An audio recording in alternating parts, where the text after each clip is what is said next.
rapidly growing city like Lagos, where millions of people interact with workplace, businesses, roads, construction sites, public facilities, and other environment on a daily basis. Effective safety practices are therefore critical to protecting lives, properties, businesses, and the wider economy. And yes, while accidents and emergencies can sometimes be unavoidable, many safety incidents can be prevented through proper education, adequate training, regular inspections, and compliance with established safety standards.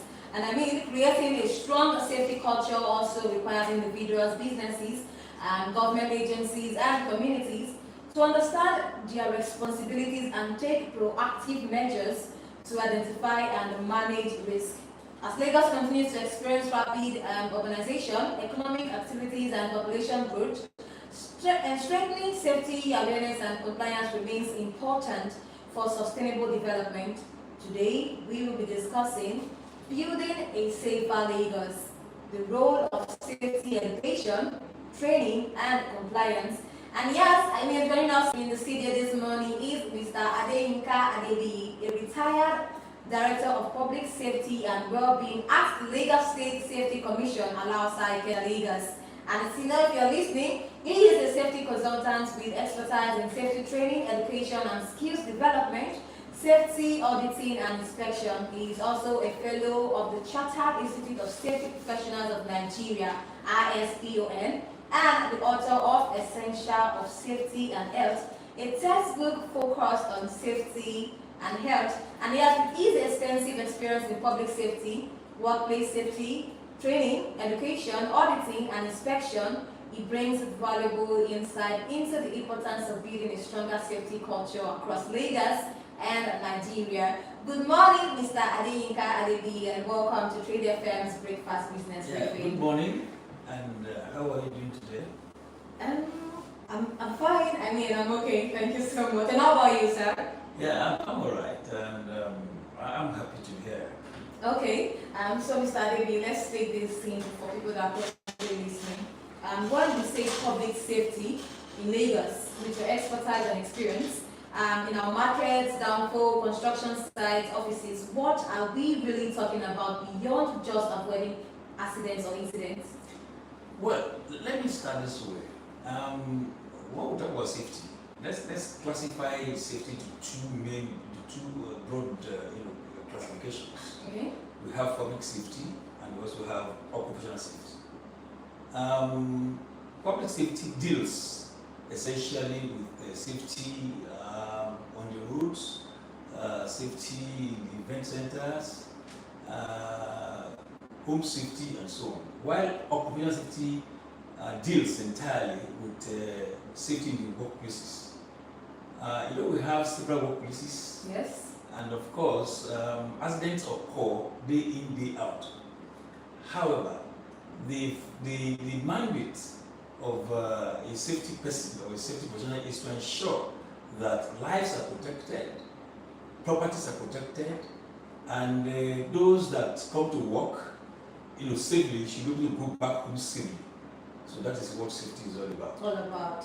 So you spent years at the Lagos State Safety Commission.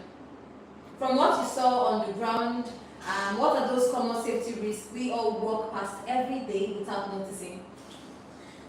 Well, there are numerous safety infractions.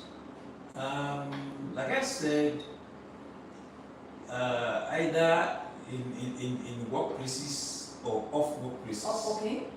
Public safety, for instance, driving from one place to the other, it entails safety.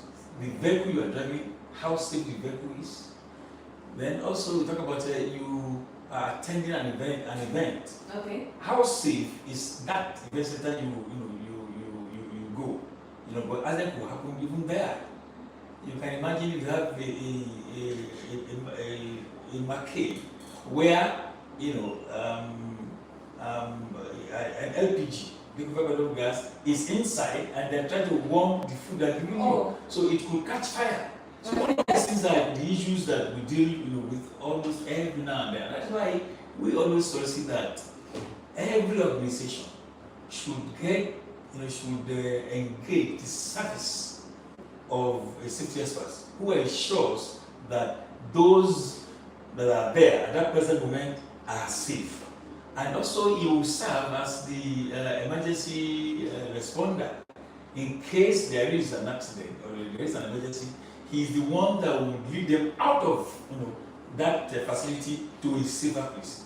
So safety is so big. That is for public safety. In the industrial workplaces, for instance, we also talk about how safe are these equipments? Okay. How safe are these machines and tools? The workers that are even working there, are they even safe? Because if you're talking about working in workplaces, there has to be standards, safety standard that has to be followed. So trying to avoid safety rules could lead to accident and at times fatalities. Therefore, there should be safety management system in all workplaces, and this safety management system only ensures that the workers, the equipment, and every other thing that has to do with that that machine, that workplace is safe. And we're talking about people, talking about materials and equipment. These are the things that we found in workplaces. So how do we ensure the materials that we're using are even safe? How are we sure that the people are even safe themselves, and the equipment that you are even using are they even safe? So all of these are things we need to do almost on a daily basis. So both in the workplaces of public safety and in public safety, on the roads, at event centers, then workplaces, equipment, machines. So all of these things are things that you look at. How safe are they? And this is very paramount and very important. So now, just like what you said, we have people that actually follow these rules, like keep to safety regulations, and then we have others that do not keep to this. They try to boycott or pass corners. Especially, you're talking about Lagos. So why do you think we have people like that try as much as possible to cut corners and not follow the rules? Well, there's this slogan that says cutting corners is cutting short your life. Okay. So if you shortcut, a process, that needs to be followed, you are shortcutting your own life too. But the thing is, it might not necessarily happen that day. Yes. But there's this saying that says that one day monkey will go market, will return. So if you continue to boycott rules, or you jettison rules of safety, one day you may not be able to go home safely that day. Therefore, it is important that you follow strictly the standards operating procedures in your work process. You don't have to jettison the standard procedure, because that is how to. For instance, that you have itemized work process. 1, remove this. 2, put it back. 3. So you don't have to. You see, if you do 1 and you have to go to item number 5, then you have what is it? The number 2, yes. Number 3. You've left them going to number 4. And that is what you have just done is to a boycott process. Yes. So and that is dangerous. So now let's talk about education. Teaching kids early on these safety rules. How important is it? There's this catch them young. You see, when you have these kids in nursery, primary, and perhaps secondary schools, and you start early teaching them, the culture of safety, it will be with them for a long time. In fact, it is these children that will go home and teach their parents. I have seen a situation where the kid was caught, something in school, and the mother, when she got home, the mother was doing something else. No, this is not how it's supposed to be done. This is what our uncle, taught us. So that is it. So is it the impression you give them at that stage, at that age, will last longer. So that will in turn teach the adult. So it is better to catch them young. And I think now in Lagos State, for instance, we have a club, health and safety club in secondary schools now. Okay. And this is a good one, so that at the end of the day, when it continues in that manner, you will have like chunk of kids, who are safety, conscious and safety cultured, and they will don't tell them, don't do that, do it this way. It's not safe to do that way. That is how to do it. So it's better to teach them, at that young age. Yes. So now for our listeners right now who are employers, how do you move safety from just taking a bus for inspection to actually making it part of your workplace culture? You see, safety in itself, it's not a one-off thing. But let me give you an instance. You want to build a house. The first thing you do is to have a plan of that building. And looking at the plan in the paper, you identify, exit ways. Are you following me? Yes. You see exit ways. Okay. In that building, you'll be able to see in the plan that you have drawn for the building. Okay. The exit ways. That's number one. That's safety. Number one, yes. Because number one, you don't have to have just one entrance into that building. To the building. In case there is an emergency, how do you evacuate the occupants of that building? Yes. So you look at it from the building, then also look at the cross ventilation. Okay. Then you look at a lot of things. How many lightings, illuminations. So you look at all of these things in that building. Now you've completed the drawing. You are now taking the workers to the site. On getting to the site, you ensure that those that you're taking there are skillful workers who actually observe safety in whatever trade that they do. You take them there. Then you give them kits to use, like hat, like all those things that they will need to work in that site. That's safety in that area too. Yes. You have built the house to a level that you want to roof it. Now, of course, you can't stay on ground and be roofing. You have to work at height. So how do you ensure that people do not fall from the height? So you give them a hat, you give them harness, so that if there is a slip while walking on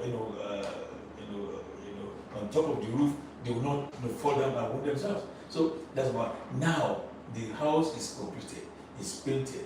You are now living in that house. You have also to live in that house safely. Okay? Yes. So lastly, that house is no longer required. You want to pull down the house. You have to pull down the house safely too. So safety starts and does not end. It continues. So that is how it is. So when you start safety, it continues and doesn't end. So that is how it is. Therefore, for workers in the industry, number one, training is very essential. Not only when you are employed, before you are employed, the leadership of the organization should ask, do you have safety experience? Yes or no? Okay. All right. Now you want to now bring them in. You do what we call orientation or induction. Okay. So you let them know that these are the do's and don'ts in the organization. So these are the rules. These are the safety rules that we follow here. That's number one. Then proper safety training is very essential. Proper safety training could come, maybe once in 2-3 months. But there's what we call safety toolbox talk. Every morning, before you engage your workers, you should talk about safety to them. So we call it toolbox talk. Talk to them. It's a kind of a reminder, that now you are at work and you have come from home safely, and we also want you to go back home safely. So that's very essential. So, 2, all equipments in workplaces must conform with the safety standards required. Okay. For instance, you have a machine, a bulletin machine, for instance. You know, bulletin machine can cut off hands, Yes. can cut off fingers. So, what do? You have to have a protection in such a way that your hand does not slip in there. Okay? So, then inspection, continuous inspection of the workplace. What are you inspecting? You are inspecting to find out if there are hazards. Okay? Yes. And once you have identified hazards, what do? You remove the hazards. Then you can now work. So before any task, before you do any task at all, you need to identify the hazard within, either inherent hazard in that, equipment or that task. Then you remove the hazard. Then you can go ahead and do the work. So that is what is expected. And of course, this cannot be done without, essentially leadership. How do I put it now? It has to be signing of the leadership. Some leaders in the industry management do not even care about safety. What they believe in is production and profits. Not knowing that if a worker dies, then production will reduce. So you need first and foremost let the workers know the importance of safety at work. Okay. So that when they continue to work, there won't be accident and they won't die and there will be no more production. But if there is an accident, of course, production will stop. In fact, you can see that agencies of government will come out, close the place up if somebody dies in there. So, and what do? So what you are trying to say, okay, you want to produce, so now as I have caused now they close it up. So you need to take the safety of your work, of the workers, very important. It's very paramount. It's very important. So that is what I have to say. What you have to say on that. Yeah. So now let's actually talk about you. You have experience in training. And we all know there are people that tend to attend these trainings, but sometimes, I think I should say they have less retentive memory. They are not able to take in what was taught, what they learned while they attended the training. Now, what are some of those ways that you can actually make those trainings sink into people so that at least they are able to follow those trainings? That is the cheapest thing to do. Okay. That is the cheapest thing to do. Let me give you an instance. When I was still in service, there was a training program we held, and I think for the butchers, the butchers. Yes. Then we brought them in and we told them, about safety of their occupation, the safety of their trade. And what did we do? We invited one particular mother who also was a butcher, but had lost one of his hands. Okay. Why did he lose that hand? He lost that hand because the knife he was holding, okay? Yes. The cow that he wanted actually to slaughter had to jump and threw the knife away from his hand, and the thing landed in his hand and cut off his fingers. So we brought him, come and talk to you. So when somebody that is your trade had an accident through the work he is doing and that you are also doing, he's telling you this is what happened to him, you think twice. Yes. That's number one. Okay. The second thing that we do is to use images. Oh. Images and videos. You show them images. For instance, if you're a driver, okay, and you fly Lagos to Ibadan, every day.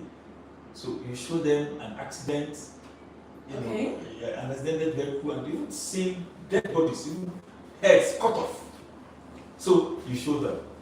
So once they remember, once they see, this is what happened. this is what happened. You need to do this. Yeah. So these are the things that we. So what we do is to ensure that we go to their level. Okay. So you look at the level. You look at the level of those we want to train, Okay. and you come down to their level for them to understand the importance of what you're taking them. So they will continue to remember this forever and ever. So we use videos, we use images, and of course real, situation. So that's what we do. So aside that, I didn't know. I mean, we have other ways I can actually train people in these aspects when it comes to safety, especially in Lagos. Of course, in fact, since I left the organization, when I retired, the training continues. You invite workers from organizations, from the construction, from the manufacturing, from supermarkets and stores. We invite them, we train them, and let them realize that training is part of what they should have. And when you train them, you certify them too. They have gone through this. Then you look at other sectors of the economy. You invite them again. You see, the training you're going to give them will be relevant to what they do. For instance, you want to train those, those that work in the supermarket. What are you going to train them? You train them about use of ladder. You train them about storage system. You teach them about having to put heavy load in the lower shelf, while you put the ladder one up. Then you also train them on quite a number of things that are related to what they do. Then lifting. There's a way you lift equipment or you lift load that can affect your back, your spine. Yes. Yeah. So we call that manual handling. Manual handling. So you see, there's a way even novices, those that do sedentary work, is sedentary. You're sitting down. So how long will you now sit on a particular place for more than 3, 4, 5, 6 hours? What's that enough? It's going to have an effect on you.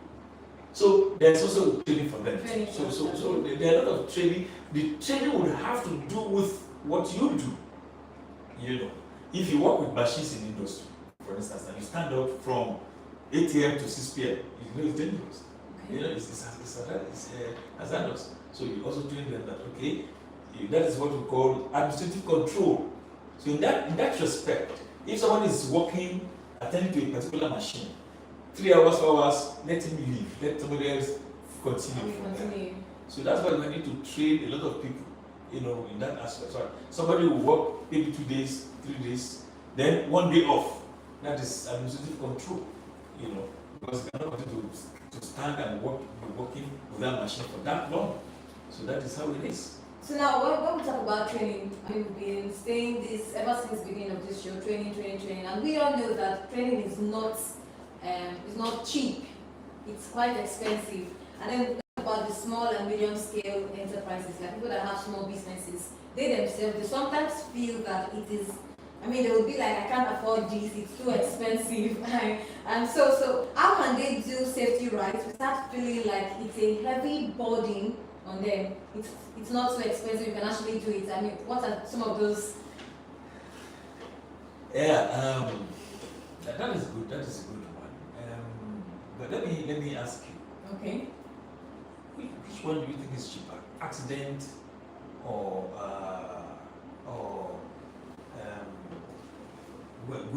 well-being? Which one is well-being? Well-being. Very good.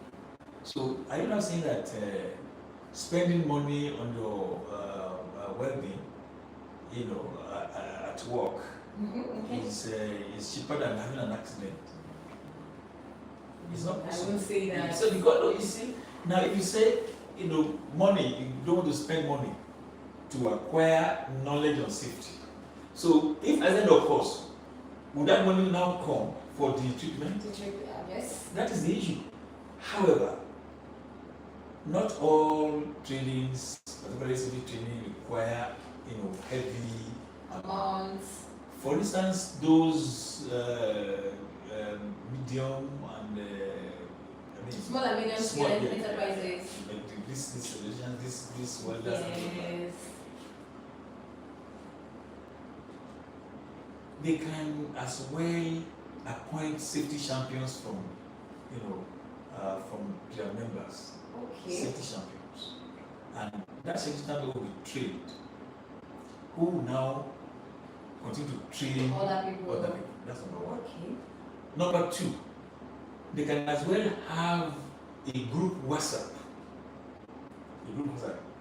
Then they will give themselves information, safety information in that group.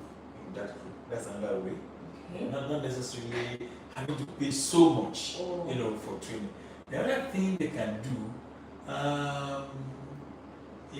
one can even start out and say, okay, today we are going to talk about safety. They can do it for themselves. It doesn't really matter, mean that. Bring in a professional. No, it doesn't really matter. But then too, Lagos State government is one government that has, tried for almost all sectors in human endeavor in Lagos State. Small and medium scale industries. Presently, they are on training. Oh, okay. Government is training them. Not a lot of safety, but safety is one aspect that they will do. Yes. And I've been part of that training for a very long time. The hairdressers, the caterers, the tailors, all of them, they converge in one school. Then safety will come first. For 2 days, we teach them safety free of charge. Then they are trained. Then training on their own trees will come. So that's another way. Government is doing that for them free of charge. Really? Then Lagos State Commission is also doing that for them free of charge. They're not asking them to pay money. Of course, if you ask them to pay money, they will say they don't have money. So you train them. And what you are doing this to ensure that accidents do not is reduced in that sector. And of course, you see, most accidents in that sector are not reported. Okay. Most cases, they are not reported. For instance, a welder that is electrocuted, you hardly hear, that. You hardly hear it. But if it's in industry, of course, one can hear that. So that is it. It's not necessarily you pay huge amount of money for training before you're able to, adopt a safety culture. No. So you can do that for yourself. Go to internet, read about safety, get safety champions among yourselves, get WhatsApp group and all of that. So, but if you agree with me, not everybody is used to using social media, especially those, that are less privileged. We are taking this down to safety measures. Obligations, keeping to rules and regulations of these Lagos states. Now, not everybody is illiterate, if I'm permitted to say that. How do you bring that awareness to them? I just said that too now. Okay. The training is going on in Lagos. Aside what the government is doing? For themselves, they will now appoint somebody as their safety champion. They call him safety champion. That you can't say all of them. There will be. Not one of that kind will know one or two talk about safety. They will be talking about safety to them. Yes. They will have headship too. They have leadership too. Of course, a leader, they call them the president of Welding and Fabrication Association of Nigeria. Of course, even if they are not, educated, their children will be educated. We will just be absolutely. So it's not perfect. So it's not perfect. And so, if you had to say, every worker in Nigeria, no matter what you do, must know this. What are those basic safety skills everyone should have? Basic safety. Okay. Basic safety and basic safety, health and environment. That's what and it should be. That is what everybody, even if you are not, as an individual, even if you are not working in the industry, of course you should know one or two things. Even let me tell you this. Maybe you don't know. If I tell you, you should be able to know. All creatures of God Almighty have inherent safety consciousness. Every creature, human being, animals, and whatever. For instance, if this door is open and a snake enters, what would you do? Run out. You run out. Why are you running out? Safety conscious. No, why are you? Because Because the snake has the potential to bite you. Yes. Don't forget, the snake too has life to protect. So as you are running for the snake also is running for its life. That is independence into consciousness. That's number one. Number two, looking at photos, an inborn child. Okay. An inborn child, that is a child in the mother's womb, also observes what is safety.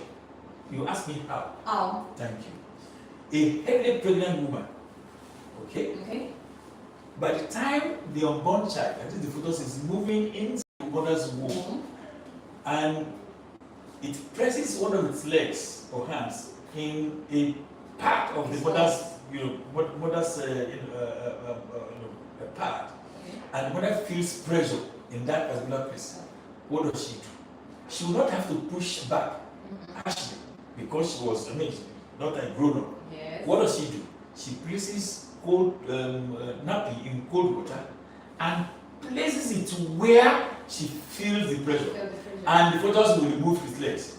And what does that tell you? It tells you that the coldness of that nappy could also cause injury to that unborn child, and it will remove its legs. That is safety. That is safety consciousness. So, unborn child. So that is it. You see, every individual has that. If there's a sound, maybe bomb blast, so we will not continue with this. We will not continue. We will hide. So what is that? So that is conscious. So it's in every one of us. However, talking about workplace safety, every individual, morally, we want to go to work safely and come back home safely. Your own safety is in your hands. My safety is in my hands. Of course, I'm going to have, a dedicated officer, as the safety person. Okay, that's not bad. But you are also responsible for your own safety too. You should be responsible for your own safety too. So, as it's taking cognizance of the work environment, you should also take. So, see it, say it. If you have identified an hazard, for instance, you need to what? To say it. So it will be removed before it becomes, an accident. Because hazards are not yet accidents. It is when the hazard are not removed that is when it becomes an accident. For instance, there's water on the floor. What do? You need to mop it up. Yes. If you don't mop it up and you step and you slip and you fall, that's what it is. So water on the floor itself is hazard. But how do you do that? You remove by mopping it, or by placing, a notice. Beware of what? Sleep. Water on the floor. So that is it. So every worker must, have that, the culture of safety, and you must, ensure that you follow to the letter the rules and regulations, as regards safety and health in your organization. And let me say this again. In safety, we don't believe that a worker died as a result of his own negligence. We don't believe in that. They believe that the organization killed that person. Why do we say that? If, as an organization, and there's right leadership, and you have safety management system in place, and you do training for your workers, and accidents still occur, have all those things in place, it is your responsibility. Because you need to evaluate all those things you put in place. You need to evaluate it. You evaluate, is the training even relevant to the workers? So if it is relevant, why did they even die again? Why was there an accident again? So these are the things that we'll talk about. So your safety is in your hand. You must ensure your own safety. So that you leave your home safely, and you must go back home safely after work. So let me quickly ask you these two questions together, and because of time. So you wrote essential of safety and health. What was that moment where you said, I needed to put all, I mean, you had to say, let me put all my experience, the experiences I've had into a book. And also, now let's look at Lagos with the growing population, construction, roads, and everything. Where do you feel we need urgent attention when it comes to safety? Yeah, for my book, let me tell you. Fortunately, I have it in my car. I can do one for you. Okay. I look at, most safety textbooks. I discover that most of these textbooks are foreign. Okay. And they are not actually talking about, our own environment. And I said to myself, what should I do to ensure that we have a textbook of safety that will talk about daily life? About daily life. Yes. And I came up with essentials of safety I have. In that book is a 10 chapter book. In fact, I had to coin that book, this biblical 10 commandments. Oh. No, because 10 chapter, 10 commandments. 10 commandments. So I said, what are those things that are very essential, very necessary?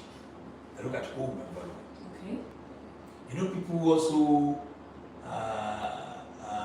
have accident at home. That's possible. And that's what we call domestic accident. Fire, slip, trip and fall. Talking about the use of liquefied petroleum gas, that is the cooking gas. Yes. Talk about fire, it is there in home safety. How do you use your LPG, that is liquefied petroleum gas, safely at home? Do you know that up to this moment we're talking, people are still putting gas bottle inside their kitchen? And that is not, it's not safe. Dangerous, yes. That's number one. Then I look at other areas too, like electrical safety. Okay. I look at rainy season safety. I look at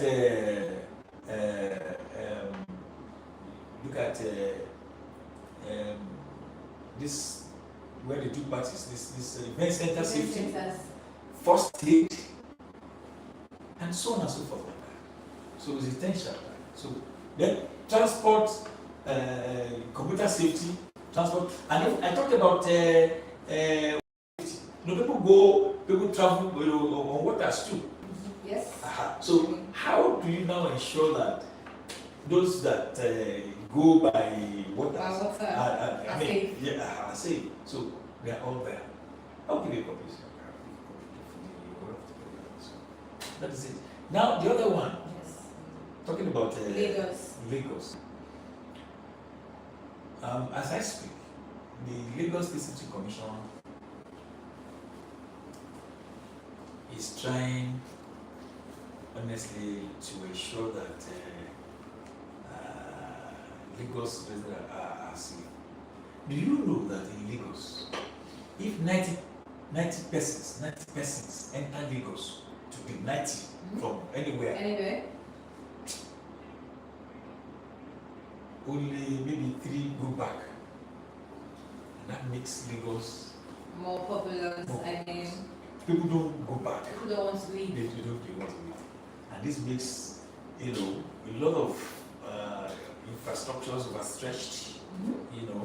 And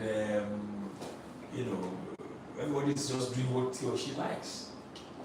But for Lagos Safety Commission, let me say this for the opportunity time, and for Mr. Governor himself, Babajide Sanwo-Olu himself, who is the father of safety in Lagos. He actually empowered Lagos Safety Commission to ensure safety of life and property in Lagos today, as I speak. So kudos to Mr. Governor. I mean, our colleagues. And also to the Director General of Lagos City Commission, Okay. who is trying, to ensure that they reach all nooks and crannies of Lagos and bring the message of safety to everybody. Now, talk about the construction. Talk about the construction. There is, a particular department that is in charge of construction safety. And what do? They go to all sites. They ensure that workers conform with the standards, city standards, that is required in a construction site. How will you be working in a construction site? Particularly, you are working at height, and you are not embracing your heart. How will you be working at height? You are not harnessed yourself. Okay? So all of these things are things that they do, not only construction.